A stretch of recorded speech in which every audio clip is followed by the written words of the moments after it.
Hi everyone, welcome to Mind Windows. So बच्चों, हमने chapter किया था नेशनलिज्म इन यूरोप, जिसको हमने 4 पार्ट्स में किया। आई होप आपने वो सारे के सारे लेक्चर्स देखे होंगे। उसमें कोशिश करी हमने कि हम यूरोप में देख पाएँ कि कैसे नेशनलिज्म शुरू हुआ, कैसे अलग अलग स्टेट बने हैं। अब इस लेक्चर में हम देखेंगे कि नेशनलिज्म इन इंडिया, इंडिया में नेशनलिज्म कैसे आया, कितना लंबा इसमें टाइम लगा, क्या क्या स्टेप्स हुए। और ये यूरोप के कंपैरिजन में काफ़ी सिंपल भी है और काफ़ी ज़्यादा इंटरेस्टिंग भी है, क्योंकि ये हमारी कंट्री की बात है। और एक हिंदुस्तान में होने के नाते हर किसी को ये पता होना चाहिए कि हमारे यहाँ देशभक्ति की भावना, राष्ट्रवाद की भावना किस तरीके से पैदा हुई है और कैसे कैसे आगे बढ़े, किस किस ने कंट्रीब्यूट किया, क्या स्टेप्स उठाए गए और क्या हम भी ऐसा कर सकते हैं। तो चलिए स्टार्ट करते हैं। Nationalism in India. Again welcome to Mind Windows. Let's start nationalism in India. So introduction में हम स्टार्ट करते हैं। As you have seen, modern nationalism in Europe came to be associated with the formation of nation state। जैसे कि हमने देखा कि Europe में नेशनलिज्म आया और नेशनलिज्म के आने के साथ वहाँ पे रिजल्ट क्या आया कि वहाँ पे नए नए नेशन स्टेट बन के आते हैं। जैसे हमने जर्मनी देखा, इटली देखा, ब्रिटेन देखा, तो अलग अलग नेशन स्टेट मैप में दिखाई देते हैं पूरे यूरोप में। It means that change in people understanding of who they were and what define their identity and sense of belonging। तो इसका मतलब क्या है कि लोगों की अंडरस्टैंडिंग में, उनकी समझ में बदलाव होता है और अब वो अपने आप को रिलेट कर पाते हैं एक शेयर्ड हिस्ट्री से, एक शेयर्ड कल्चर से। उनके अंदर एक बिलोंगिंगनेस की फीलिंग आ जाती है कि हम सब एक जैसे हैं, हमारी एक शेयर्ड हिस्ट्री है। और वो अपने आप को कनेक्ट कर पाएंगे उन सारे लोगों के साथ, उस देश के साथ, उस राष्ट्रवाद की भावना के साथ वो एक दूसरे को अब जोड़ पाते हैं। अब क्या किया गया था यूरोप में, हमने देखा था कि नए नए सिंबल्स को अडॉप्ट किया गया है, नए नए आइकन्स जो है बनाए गए थे, नए सॉन्ग्स को कंपोज किया गया था, रोमांटिसिज्म पूरा हमने देखा था, नए आइडियाज़ आए थे जिसके माध्यम से उन्होंने अपनी बाउंड्री को रिडिफाइन किया था, अपने पूरी हिस्ट्री को एक बार दोबारा से लिखा था और कम्युनिटी को एक साथ कनेक्ट करने की कोशिश करी गई थी। तो ये कुछ नए नए सिंबल्स, नए आइकन्स, सॉन्ग्स और आइडियाज़ अडॉप्ट किए जाते हैं नेशन स्टेट्स के द्वारा। In most country the making of this new national identity was a long process. लगभग हर एक कंट्री में ये जो नेशनलिज्म वाली फीलिंग थी, नेशनल आइडेंटिटी वाली फीलिंग थी, ये एक बहुत लंबा इतिहास रहा है, एक दिन का रिजल्ट नहीं है ये। तो इसमें हम पढ़ेंगे कि इंडिया में ये कॉन्शियसनेस कब आया, how did this consciousness emerge in India, India में ये कैसे पैदा होता है। तो इंडिया में भी ये एक लंबा स्ट्रगल रहा है। इंडिया की बात करें या वियतनाम की बात करें, यहाँ पे जो नेशनलिज्म था, मॉडर्न नेशनलिज्म था, वो क्लोजली कनेक्टेड था against the anti colonial movement. जब हमने हमारा फर्स्ट चैप्टर ख़त्म किया था तो हमने लास्ट जो टॉपिक किया था उसमें किया था नेशनलिज्म एंड द इम्पीरियलिज्म, जिसमें हम ये देखते हैं कि आने वाले टाइम में जो ये ग्रेट पावर्स थे, ये अपने इम्पीरियलिज्म की फीलिंग के साथ अपने बाउंड्रीज को एक्सटेंड करना चाहते हैं। नई नई कॉलोनीज को ढूंढते हुए ये उनको अपना गुलाम बना लेते थे और वहाँ से रॉ मटेरियल और उनका हर तरीके से एक्सप्लॉइटेशन किया जाता है। तो इसको कॉलोनियलिज्म भी कहा जाता है। तो इंडिया में, वियतनाम में ऑलमोस्ट जो साउथ एशिया वाला पोर्शन था जो इन कॉलोनीज के कब्जे में था, यहाँ पे नेशनलिज्म रिलेटेड था, कनेक्टेड था एंटी कॉलोनियल मूवमेंट के साथ, कि ये कॉलोनियलिज्म के खिलाफ थे। People began discovering their unity in the process of their struggle with the colonialism। लोगों ने अपनी यूनिटी को इकट्ठा किया, सारे के सारे लोग इकट्ठे हुए, उन्होंने एक स्ट्रगल किया। और ये स्ट्रगल इनका किसके खिलाफ था? कॉलोनियलिज्म के खिलाफ था, कॉलोनीज के खिलाफ था, अपने आप को आज़ाद कराने के लिए था। The sense of being oppressed under colonialism provided a shared bond that tied many different groups together। हम सब गुलाम हो चुके हैं, हमको किसी बाहर की फॉरेन पावर ने गुलाम बना लिया है और ये हम सब की जिम्मेदारी है कि हम सबको एक साथ इकट्ठा आना पड़ेगा और हमारी भारत माँ को आज़ाद कराना पड़ेगा, अपने देश को आज़ाद कराना पड़ेगा। तो ये जो ओप्रेस्ड वाली फीलिंग थी, ये बच्चे बच्चे के दिमाग में आनी शुरू हो जाती है। चाहे कितनी ज़्यादा डाइवर्सिटी इंडिया में हो, लेकिन सब ने नेशनल मूवमेंट के लिए, फ्रीडम के लिए इकट्ठा काम किया था। यूनिटी वाली फीलिंग सब में इकट्ठी आई थी, क्योंकि हर कोई वहाँ से दुखी था, हर कोई वहाँ से ओप्रेस था। Each class and group felt the effect of colonialism differently. Colonialism के जो कॉन्सिक्वेंसेज आए थे वो हर क्लास के ऊपर, हर ग्रुप के ऊपर अलग अलग आए थे, लेकिन एंड रिजल्ट क्या था, हर कोई वहाँ से फ्री होना चाहता था, हर कोई वहाँ से आज़ाद होना चाहता था। तो एंड रिजल्ट सबके लिए ये था कि हमें जो है फ्रीडम चाहिए। इफ़ेक्ट सबके ऊपर अलग अलग थे, उनका एक्सपीरियंस काफ़ी वेरी करता रहता था। फ्रीडम को लेके उनके आइडियाज़ भी सेम नहीं थे, उन आइडियाज़ में भी काफ़ी डिफरेंस पाया जाता है। कांग्रेस ने महात्मा गांधी के अंडर में सारे के सारे ग्रुप्स को एक साथ लाने की कोशिश करी और जो लार्ज डाइवर्सिटी थी उसको एक धागे में पिरोया, आज़ादी के लिए संघर्ष किया उन्होंने और फाइनली हम आज़ाद भी हो जाते हैं। तो इसमें पूरा को पूरा मेन रोल जो प्ले करती है वो पार्टी इंडियन नेशनल कांग्रेस, जो 1885 में फाउंड करी जाती है बाई ए.ओ. ह्यूम में। इसी के माध्यम से जो है लगातार देश की आज़ादी की बात उठाई जाती है और पूरा देश जो है एक धागे में पिरो दिया जाता है कांग्रेस के द्वारा। But the unity did not emerge without conflict, लेकिन यूनिटी जो है बिना कॉन्फ्लिक्ट के नहीं आई थी। कई बार झगड़े होते हैं, आपस में डिसएग्रीमेंट होता है और ये हर स्ट्रगल में, हर फ्रीडम मूवमेंट में ऐसा ही रहता है। तो इंडिया में भी कॉन्फ्लिक्ट रहे हैं काफ़ी सारे। जो अब तक हमने पढ़ा है छोटी क्लासेस में, हमने 20th सेंचुरी के फर्स्ट डिकेड तक ही पढ़ा था। इस वाले चैप्टर में हम पढ़ेंगे फ्रॉम द 1920, 1920 से हम स्टार्ट करेंगे और इसमें हम non cooperation movement, civil disobedient movement जैसे फ्रीडम मूवमेंट है उनको समझने की कोशिश करेंगे कि उनके इतने ज़्यादा सक्सेसफुल होने का कारण क्या है और किस लिए ये चलाए गए थे, कैसे देश ने योगदान दिया, डिफरेंट सोशल ग्रुप्स कैसे एक साथ आ जाते हैं। So we will explore how the Congress sought to develop the national movement. इसमें हम देखेंगे कांग्रेस ने कैसे नेशनल मूवमेंट को बनाने की कोशिश करी है, कैसे सोशल ग्रुप्स ने, डिफरेंट सोशल ग्रुप्स ने इनमें पार्टिसिपेट किया, नेशनलिज्म की फीलिंग कैसे लोगों के दिमाग में आती है, कैसे जो है ज़्यादा से ज़्यादा लोग सड़कों के ऊपर आ जाते थे, मास प्रोसेशंस जो है स्ट्रीट्स के ऊपर, ये कॉमन फीचर बन जाता है उस टाइम पे नेशनल मूवमेंट का। अब हम पढ़ेंगे द फर्स्ट वर्ल्ड वॉर, खिलाफत एंड द नॉन कॉपरेशन। तो पहले फर्स्ट वर्ल्ड वॉर हम पढ़ने की कोशिश करते हैं। हमने देखा है कि फर्स्ट वर्ल्ड वॉर उस टाइम पे चल रहा था। National movement spread to new areas, incorporated new social groups and develop new modes of struggle. How do we understand these development? What implications did they have? इन सब को समझने से पहले सबसे पहले हम समझेंगे फर्स्ट वर्ल्ड वॉर के बारे में। जैसे हमें पता है कि पहला विश्व युद्ध हुआ था। पहले विश्व युद्ध में दो पावर्स थी, अलाइड पावर और सेंट्रल पावर। अलाइड पावर में आपका great Britain, France, Germany, USA, Russia, Italy था।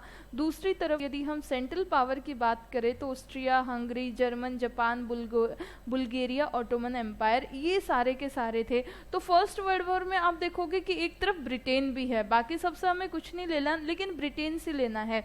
एक तरफ ब्रिटेन है और हम इंडिया क्या था, ब्रिटेन की कॉलोनी था। तो यदि ब्रिटेन युद्ध में पार्टिसिपेट करेगा तो उसका इनडायरेक्ट कॉन्सिक्वेंसेज हमारे ऊपर भी देखने को दिखाई देगा, क्योंकि इंडिया को भी फोर्स किया गया कि लोगों को सेना में भेजा जाए, यहाँ पे टैक्स इंक्रीज कर दिए जाते हैं, डिफेंस के बजट को बढ़ाया जाता है। तो वॉर की वजह से क्या होता है, इकोनॉमिक और पॉलिटिकल सिचुएशन बहुत ज़्यादा खराब हो जाती है। कैसे खराब होती है? It led to a huge increase in defence expenditure which was financed by the war loans. यहाँ पे डिफेंस का एक्सपेंडिचर बढ़ा दिया जाता है। अब बहुत ज़्यादा पैसा आप डिफेंस के ऊपर लगाओगे तो लोगों के डेवलपमेंट के लिए, खाने के लिए पैसा नहीं बचेगा। इस डिफेंस के एक्सपेंडिचर को, बढ़े हुए एक्सपेंडिचर को कोप अप करने के लिए, भरपाई करने के लिए क्या किया जाता है, नए नए टैक्स लगा दिए जाते हैं, कस्टम ड्यूटी को बढ़ा दिया जाता है, इनकम टैक्स इंट्रोड्यूस किया जाता है उस टाइम पे। Through the war years price increase doubling between 1930 and 1918 leading to extreme hardship for the common people. War की वजह से खाने के या बाकी जो भी फूड ग्रेन्स होते हैं, कमोडिटीज होती हैं, जो भी सामान हम यूज करते हैं, ऑलमोस्ट सबकी कीमत जो है वो डबल हो जाती है। और कभी भी एक सामान हम 10 रुपये में ले रहे हैं और अब सीधी कीमत डबल हो जाएगी, 20 रुपये में हो जाएगी, तो हमारे पास उतनी सेविंग नहीं है। इनकम तो आपकी उतनी ही है जितनी पहले थी, तो उसके साथ हम कैसे सर्वाइव कर पाएंगे? तो वो सर्वाइवल की दिक्कत बहुत ज़्यादा हो जाती है। लोगों को, आम लोगों को बहुत ज़्यादा हार्डशिप का सामना करना पड़ता है।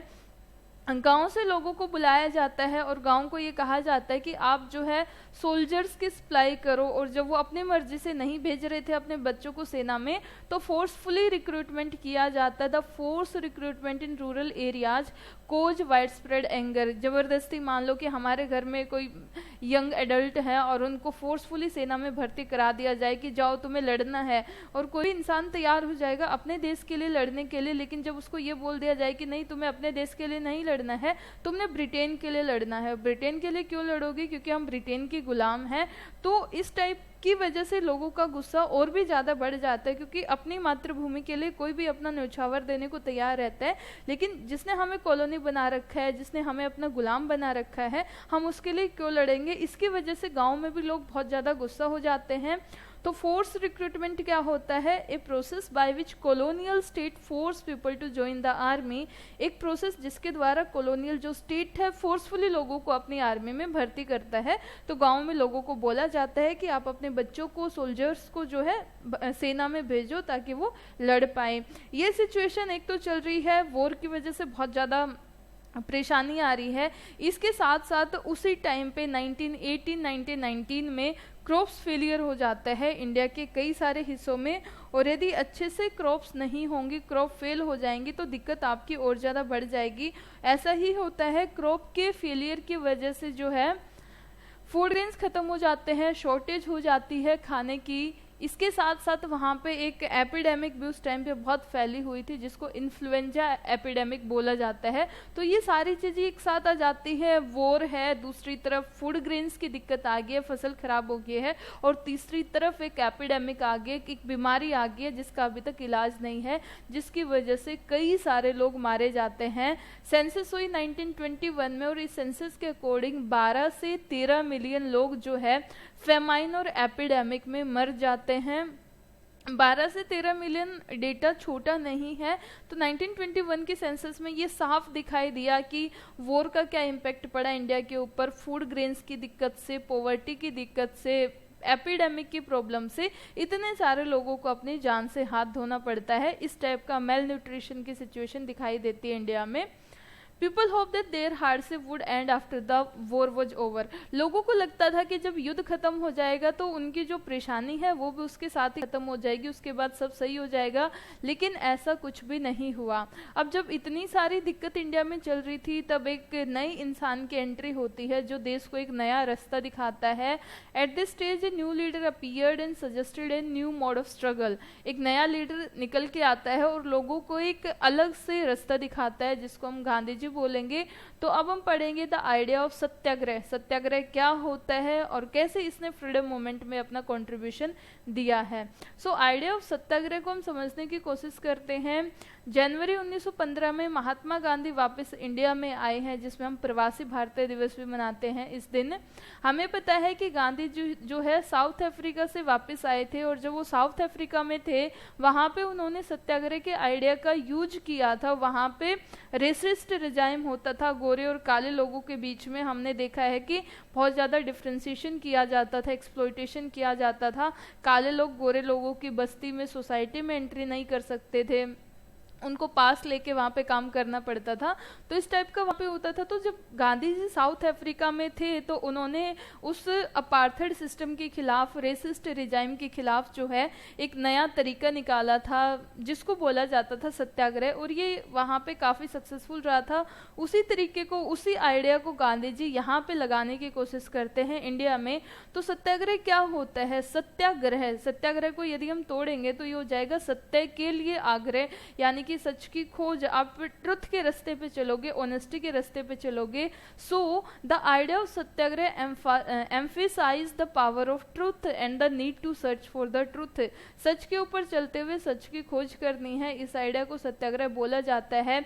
यह आइडिया कहता है कि यदि आपका खोज सही है और आपका स्ट्रगल अन्याय के विरुद्ध है, तो आपको फिजिकल फोर्स की कोई भी जरूरत नहीं है अपने ऑप्रेसर को जो है दबाने के लिए।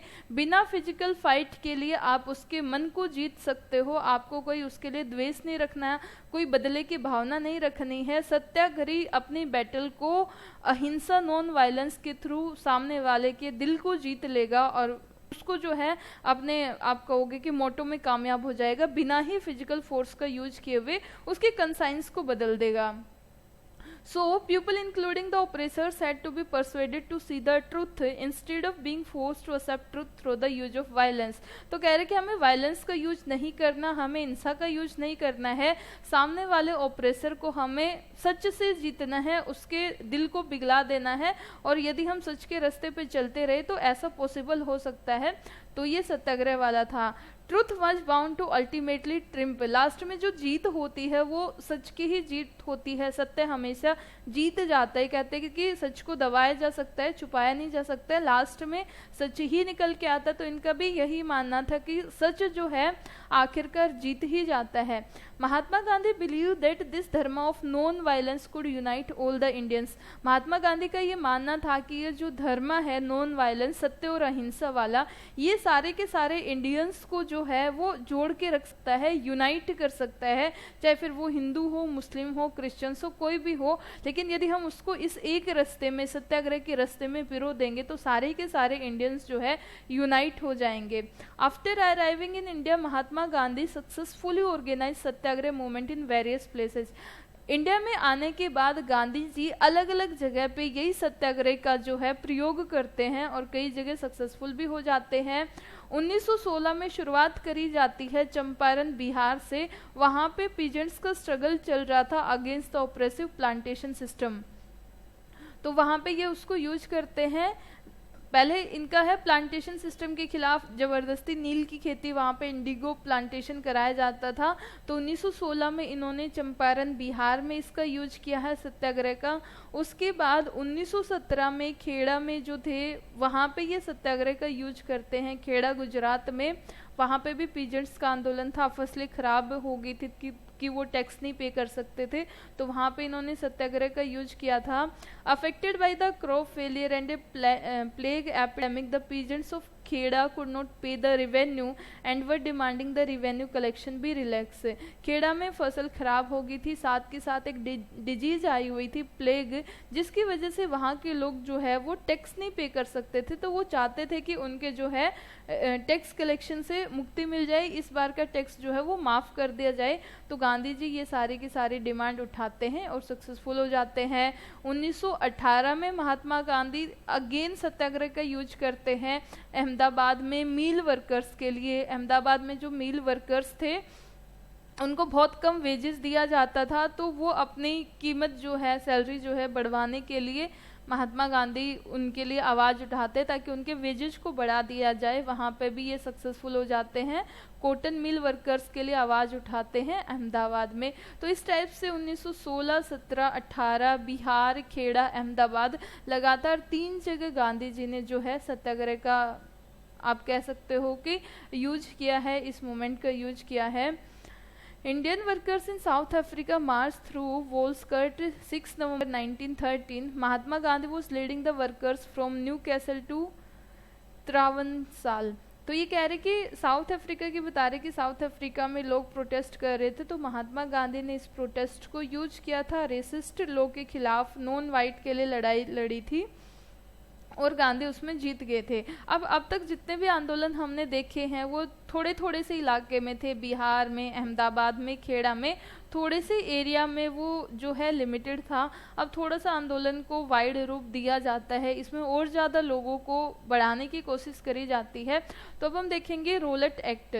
रोलेट एक्ट जो है पास किया गया था ब्रिटिशर्स के द्वारा, एम्बोल्डन विद द सक्सेस 1916, 17, 18, 19। तो ये सक्सेस जो इनकी चली है, इनसे गांधी जी है थोड़े से स्ट्रॉन्ग हो गए थे, और इस सक्सेस के बाद Gandhi ji in 1919 decide to launch a nationwide satyagraha against the propose Rowlatt act 1919। यानी कि जो लिमिटेड सक्सेस इनको मिली थी बिहार में, चंपारण से, खेड़ा से, अहमदाबाद से, इसके बाद अब गांधी जी जो है थोड़े से अपने आप को स्ट्रॉन्ग फील करते हैं और वो प्रपोज करते हैं कि अब हम जो सत्याग्रह चलाएंगे रोलेट एक्ट के अगेंस्ट चलाएंगे। रोलेट एक्ट को 1919 में पास किया गया था। Act had been hurriedly pass through the imperial legislative council. इसको इंपीरियल लेजिस्लेटिव काउंसिल ने पास किया था, यानी कि ब्रिटेन की पार्लियामेंट ने पास किया गया था। Despite the United opposition of Indian members, Indian members ने इसको खूब अपोज किया था, लगातार इसके अगेंस्ट में थे, लेकिन भारतीयों के इतने ज़्यादा अगेंस्ट में होने के बाद भी इस जो रोलेट एक्ट को पास कर दिया जाता है। इस रोलेट एक्ट में होता क्या था, इस रोलेट एक्ट के माध्यम से पुलिस को, सरकार को, ब्रिटिशर्स को ज़्यादा पावर दी जाती हैं कि पॉलिटिकल एक्टिविटीज़ को वो रिप्रेस कर सकते हैं, उनको दबा सकते हैं। So it gave the government enormous power to repress political activities. क्योंकि उस टाइम पे हम क्या देख रहे हैं, उस टाइम पे हम देख रहे हैं कि जगह जगह पे सत्याग्रह हो रहे हैं, जगह जगह पे लोग टैक्स देने के खिलाफ या इम्प्रॉपर बिहेवियर के खिलाफ जो है सड़कों पे आ जाते, धरना दे देते हैं। तो इन एक्टिविटीज़ को कर्ब किया जा सके, इन एक्टिविटीज़ के ऊपर लगाम लगाई जा सके, इसके लिए इस सत्याग्रह को लॉन्च किया जाता है। सरकार को पावर दी जाती है कि कहीं पे भी ऐसा होता है तो उसको आप एकदम से सप्रेस कर दो, लोगों को जो है, जो भी इसमें आंदोलन में शामिल हो रहे हैं, उठा उठा के जेलों में डाल दिया जाए। इसमें क्या था कि कोई भी जिसको सबके बिहाफ पे कल को ये लगे कि ये आदमी जो है गलत एक्टिविटी करता हुआ पाया जाएगा या ये सरकार के खिलाफ बोल रहा है, तो उसको बिना ही ट्रायल के उठाया जा सकता है और 2 साल तक जेल में बंद किया जा सकता है। ट्रायल भी नहीं चलेगा, उसको अपनी बात कहने का भी हक नहीं है। इसमें सरकार को ज़्यादा पावर दी जाती है पॉलिटिकल एक्टिविटीज़ को रिप्रेस करने की। It allowed detention of political prisoners without trial for 2 years. ये डिटेन कर सकती है पॉलिटिकल प्रिजनर्स को बिना ही किसी ट्रायल के। महात्मा गांधी चाहते थे कि हम इसके खिलाफ जो है अहिंसा का यूज करें। Mahatma Gandhi wanted non violent civil disobedience against such unjust law which could start with a hartal on 6 अप्रैल। इसके खिलाफ महात्मा गांधी अहिंसा, सत्य और अहिंसा के माध्यम से एक हड़ताल लॉन्च कर देते हैं। और उनका ये मानना था कि रोलेट एक्ट, इसको काला कानून कहा जाता है, बिना दलील बिना अपील वाला कानून कहा जाता है, क्योंकि इसमें आपको अपनी बात कहने का भी चांस नहीं दिया जाता, कोई ट्रायल भी नहीं किया जाता, सीधा उठा के 2 साल के लिए जेल में बंद कर दिया जाता है। तो इसके खिलाफ 6 अप्रैल को हड़ताल जो है वो स्टार्ट करी जाती है। पूरे देश के अलग अलग शहरों में रैली को ऑर्गेनाइज किया जाता है, रैलीज निकाली जाती हैं, वर्कर्स जो है वो स्ट्राइक पे चले जाते हैं, रेलवे की वर्कशॉप्स वगैरह जो है उनको बंद कर दिया जाता है, दुकानों को बंद कर दिया जाता है, शॉप्स क्लोज डाउन। अब इन सब से परेशान होके ब्रिटिशर्स को ये लगा कि यदि ऐसा होगा तो कम्युनिकेशन सिस्टम जो है वो बहुत ज़्यादा बंद हो जाएगा, और यदि हमारा कम्युनिकेशन सिस्टम बंद हो गया, रेलवे बंद होगा, तो सामान एक जगह से दूसरी जगह नहीं जा पाएगा। तो वो इस चीज़ को लेके कंसर्न थे कि कम्युनिकेशन सिस्टम इससे हर्ट ना हो, इससे मतलब डिस्टर्ब ना हो। तो अब वो खुली पावर का यूज करना शुरू कर देते हैं। The Britishers administration decided to clamp down on nationalist. अब इन्होंने सोचा कि अब इनको मतलब लाठी चार्ज करेंगे, कुछ भी करेंगे। उन्होंने स्टेप्स उठाए। उन्होंने क्या किया, local leaders were picked up from Amritsar. Amritsar से, दिल्ली से लोकल लीडर्स को जो है उठा उठा के जेलों में डाल दिया जाता है। महात्मा गांधी को दिल्ली एंट्री करने के ऊपर बैन कर दिया जाता है, उनको रोक दिया जाता है। 10 अप्रैल को the police in Amritsar fired upon a peaceful procession provoking widespread attack on bank, post office and the railway station. 10 April को हमने देखा 6 अप्रैल से स्टार्ट हुआ है। 10 अप्रैल को पुलिस क्या करती है, अमृतसर में एक शांति से जुलूस निकाल रहे थे, पीसफुल प्रोसेसन था, उसके ऊपर फायरिंग करना शुरू कर देती है और उसके बाद अटैक्स करना शुरू कर देती है बैंक के ऊपर, पोस्ट ऑफिस के ऊपर, रेलवे स्टेशन के ऊपर, हर तरीके से लोगों के ऊपर अटैक किए जाते हैं। अब जब सिचुएशन बहुत ज़्यादा ख़राब हो जाती है तो वहाँ पे अमृतसर में जो है मार्शल लॉ लगा दिया जाता है। मार्शल लॉ का मतलब होता है कि अब पूरी की पूरी जिम्मेदारी जो है वो आर्मी को दे दी जाएगी, आर्मी अपने तरीके से उससे डील करेगी। तो मार्शल लॉ क्या है, military government involving the suspension of ordinary law. इसमें ऑर्डिनरी लॉ को सस्पेंड कर दिया जाता है और इसमें मिलिट्री गवर्नमेंट जो है वो काम करती है। तो मार्शल लॉ को इम्पोज किया जाता है, जनरल डायर टू कमांड, और उसकी तरफ से, मिलिट्री की तरफ से जनरल जो डायर हैं वो कमांड को संभाल लेते हैं। 13 अप्रैल को जलियांवाला बाग इंसिडेंट होता है, और जलियांवाला बाग इंसिडेंट किस वजह से हुआ था, क्योंकि उस दिन जो है बैसाखी थी उस दिन बहुत सारे लोग जो है अमृतसर में एक इस टाइप का मेला लगा हुआ था, बैसाखी पे मेला लगता है, उसको अटेंड करने के लिए लोग आए हुए थे। जलियांवाला बाग के उस एक ग्राउंड में ये लगा हुआ था। लोगों को नहीं पता था कि यहाँ पे मार्शल लॉ को इम्पोज किया गया है। इन्हीं लोगों में कुछ लोग ऐसे भी थे जो रोलेट एक्ट के खिलाफ जो है वो प्रोटेस्ट कर रहे थे। बाकी मेला देखने आए थे, यानी कि दोनों टाइप के लोग आप ले सकते हो कि कुछ मेला देखने आए थे, वहीं पे कुछ लोग जो है रोलेट एक्ट के बारे में भी डिस्कस कर रहे थे कि ये जो है बहुत ही काला कानून है। अब जनरल डायर जो है उस एरिया में, उसको पता चल जाता कितने सारे लोग इकट्ठे हो रहे हैं, रोलेट एक्ट के खिलाफ बातें कर रहे हैं। जनरल डायर उस एरिया में चला जाता है। एग्जिट जो पॉइंट्स थे, जो भी बाहर जाने वाले गेट थे, उनको ब्लॉक कर दिया जाता है। क्राउड के ऊपर, भीड़ के ऊपर भोले भाले लोग जिन्होंने अभी तक कुछ किया भी नहीं था, मेला देखने आए थे या फिर डिस्कस कर रहे थे, उनके ऊपर खुलेआम फायरिंग करी जाती होती है। और खुलेआम किसी के ऊपर फायरिंग करी जाएगी, बाहर जाने के रास्ते को बंद कर दिया गया, तो मासूम लोगों की, बहुत ज़्यादा मासूम लोग मारे जाते हैं। तो सैकड़ों की संख्या में जो है लोग अपनी जान से हाथ धो बैठते हैं, और ये पूरे मासूम लोग थे। अब जनरल डायर ने ऐसा क्यों किया? लोगों ने तो ऐसा कुछ नहीं किया हुआ था। तो इसके ये था कि ये लोग जो सत्याग्रही अपने आप को कह रहे हैं, जो सरकार के खिलाफ बात कर रहे हैं, इनके मन में एक डर की फीलिंग का होना बहुत ज़्यादा ज़रूरी है, ताकि नेक्स्ट टाइम जब ये कोई सत्याग्रह करे या कोई ऐसा आंदोलन करे तो ये अंदर से डर जाएं। तो इसका ऑब्जेक्टिव, जनरल डायर का ऑब्जेक्टिव यही था, to produce a moral effect, to create in the mind of satyagrahis a feeling of terror and awe. तो टेरर की फीलिंग को, उस डर की फीलिंग को लोगों के दिमाग में डालना, लोगों के दिल में डालना, ताकि वो डर जाए और नेक्स्ट टाइम ऐसा कोई स्टेप ना उठा पाए। यही सिर्फ जनरल डायर के इस पूरे उसके पीछे का मोटो था। अब होता क्या है, जब ये न्यूज़ पता चलती है कि अमृतसर में ऐसा किया गया, लोगों के ऊपर जो है, निहत्थे लोगों के ऊपर गोलियां चलाई जाती हैं, मासूम लोगों के ऊपर गोलियां चलाई जाती होती हैं, तो लोग जो है सड़कों पे आ जाती है। लोग क्या करते हैं, देर वर स्ट्राइक करी जाती है, पुलिस के साथ हाथापाई होती है, गवर्नमेंट की बिल्डिंग्स के ऊपर अटैक किया जाता है। अब सरकार क्या करती है, दूसरी तरफ सरकार जो है इन लोगों को रिप्रेस करने की कोशिश करती है, यानी कि इनको ह्यूमिलिएट करती है, लोगों को डराने की कोशिश करती है। इसमें जो भी इनको सत्याग्रही मिल जाता था उसको फोर्स किया जाता था जमीन के ऊपर अपनी नाक रगड़ने के लिए, तो satyagrahi were forced to rub their nose on the ground. इसके अलावा उनको क्रोल कराया जाता है, यानी कि जैसे बच्चा क्रोलिंग करता है, इस तरीके से उनको चलाया जाता है। उनको जो भी साहिब होते थे उनके सामने सैल्यूट मरवाया जाता है, उनको कोड़े मारे जाते हैं, चाबुक से डंडे मारे जाते हैं, और कुछ गांव में बॉम्बे फेंके जाते हैं अराउंड गुजरन वाले इन पंजाब नवीन पाकिस्तान। तो इस टाइप का होता है, यानी कि इनके खिलाफ जब लोगों को पता चलता है तो वो स्ट्राइक धरने दे रहे, गवर्नमेंट ऑफिस को बंद कर रहे हैं, पुलिस के साथ हाथापाई हो रही है, तो बदले में सरकार उनको बहुत ज़्यादा रिप्रेसिव वे में उनको ट्रीट करती है, मारा जाता है, पीटा जाता है, नाक रगड़वाई जाती है, क्रोलिंग कराई जाती है जनरल डायर के उसमें। Seeing violence spread Mahatma Gandhi called off the movement. Mahatma Gandhi का तो मकसद था कि अहिंसा, नॉन वायलेंस, की वायलेंस नहीं होनी चाहिए। जब इतनी ज़्यादा वायलेंस हो जाते तो महात्मा गांधी ये वाला आंदोलन अपना वापस उठा लेते हैं। While the Rollet Satyagraha had been a widespread movement, it was still limited mostly to cities and towns.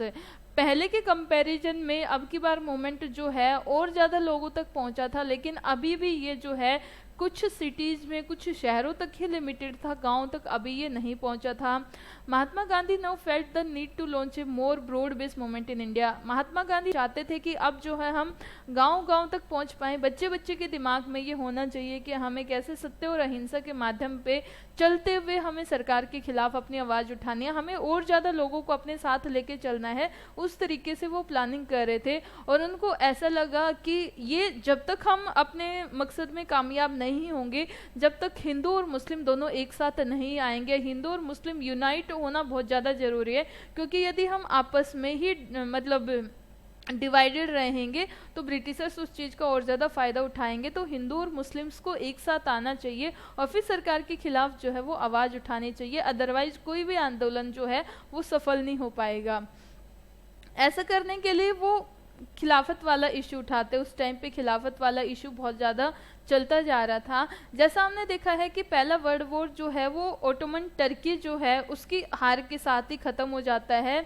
ऐसा र्यूमर फैलाया गया था कि जो ओटोमन एम्परर है, जिसको खलीफा बोला जाता था, और खलीफा पूरे जो मुस्लिम समुदाय है, इस्लामिक वर्ल्ड है, उसका पूरा धर्म गुरु होता था। तो जितने भी मुस्लिम्स हैं वो सारे के सारे इसको रिलीजियस लीडर मानते थे, अपना स्पिरिचुअल हेड मानते थे। जब ओटोमन एम्पायर की हार हो जाती है, खलीफा जो है आप कहोगे कि हार जाता है, तो ऐसी अफवाहें फैलाई गई कि इनके ऊपर जो है बड़ी गंदी ट्रीटी जो है वो थोपी जा रही है, हरास ट्रीटी थोपी जा रही है अलाइड पावर के थ्रू। तो इसको डिफेंड करने के लिए, to defend the Khalifa's temporal power, so Khilafat committee was form in Bombay in March 1990। तो खलीफा को सपोर्ट करने के लिए एक खिलाफत कमेटी की फॉर्मेशन करी जाती है बॉम्बे में मार्च 1919 में। इसमें दो जो मेन लीडर्स थे, जो मुस्लिम मेन लीडर्स थे, वो महात्मा गांधी के साथ बात करते हैं। तो young generation of Muslim leaders like the, जिनको हम अली ब्रदर्स भी बोलते हैं, मोहम्मद अली और शौकत अली, ये इनके मेन लीडर्स थे उस टाइम पे। ये महात्मा गांधी के साथ डिस्कस करते हैं और महात्मा गांधी भी इस अपॉर्चुनिटी का, इस पॉसिबिलिटी का फ़ायदा उठाते हैं कि शायद खिलाफत जो खलीफा है इसके मुद्दे को लेके हम एक मास मूवमेंट कर सकते हैं, ज़्यादा से ज़्यादा लोगों की जन भागीदारी को बढ़ाया जा सकता है। So, Gandhiji saw this an opportunity to bring Muslims under the umbrella of unified national movement। Mahatma Gandhi को लगा कि अब मुस्लिम्स को भी हम नेशनल मूवमेंट में अपने साथ मिला लेंगे। तो कोलकाता में कांग्रेस का सेशन होता है सितंबर 1920 में, और वो कांग्रेस के लीडर्स को कन्विंस करने में महात्मा गांधी कामयाब हो जाते हैं कि हम एक नॉन कोऑपरेशन मूवमेंट स्टार्ट करेंगे, और जिसमें हम खिलाफत को भी साथ के साथ अपना सहयोग देंगे। यानी कि एक तरफ नॉन कोऑपरेशन मूवमेंट होगा और साथ के साथ एक खिलाफत मूवमेंट होगा। साथ के साथ हम अपने आप को, हम स्वराज की भी डिमांड करते रहेंगे कि हमारा खुद का राज होना चाहिए। तो अब दोनों के दोनों साथ चलेंगे, हिंदुओं का भी अपना मूवमेंट चलेगा नॉन कोऑपरेशन मूवमेंट, साथ के साथ मुस्लिम्स का भी अपना एक मूवमेंट चलेगा खिलाफत मूवमेंट, जिसमें वो खलीफा को सपोर्ट करते हुए दिखाई देंगे। So general Dyer crawling order being administered by British soldiers, Amritsar Punjab 1990। ये एक पिक्चर आपको दिखा रखी है जिसमें क्रोलिंग ऑर्डर को दिखाया गया है कि कोई भी सत्याग्रही मिल जाएगा तो उसको घुटनों के बल चलाया जाएगा, चाबुक से डंडे मारे जाएंगे। तो इस टाइप का ये एक पिक्चर आपको दिखाई गई है। Why non cooperation? So first part में हम यहीं तक करेंगे। नेक्स्ट पार्ट में हम करेंगे कि वाई नॉन कोऑपरेशन, और इसके आई थिंक 3 या 4 पार्ट्स आएंगे। आई होप यहाँ तक आपको समझ आया होगा।